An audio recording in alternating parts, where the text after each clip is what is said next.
ముఖ్యమంత్రి గారికి సహనము సంయమనము ఓపిక ఉండాలి అధ్యక్ష.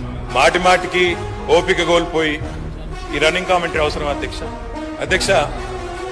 నేను కూడా అనొచ్చు అధ్యక్ష, పేమెంట్ కోటాలో ముఖ్యమంత్రి పదవి కొట్టేసిన నేను కూడా అనొచ్చు. మాట్లాడడం మేము కూడా మాట్లాడతాం. అయ్యల పేర్లు చెప్పి పదవులు అంటే రాహుల్ గాంధీని అంటుండా, రాజీవ్ గాంధీని అంటుండా నాకు తెలియదు అధ్యక్ష.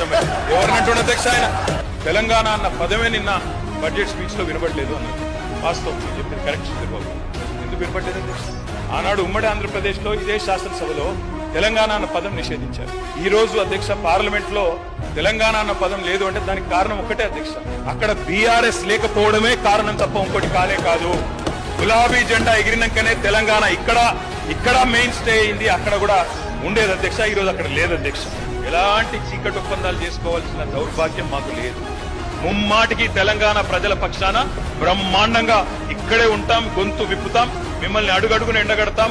6 గ్యారంటీలు ఏవైతే ఇవాళ కేంద్ర బడ్జెట్ మీద లేకపోతే కేసీఆర్ ప్రభుత్వం మీద నెపం వేసి తప్పించుకోవాలని మీరేదైతే ఇవాళ ఒక డ్రామా చేస్తున్నారో తప్పకుండా దీన్ని ఎండగడతామని మాట కూడా విజ్ఞప్తి చేస్తాం.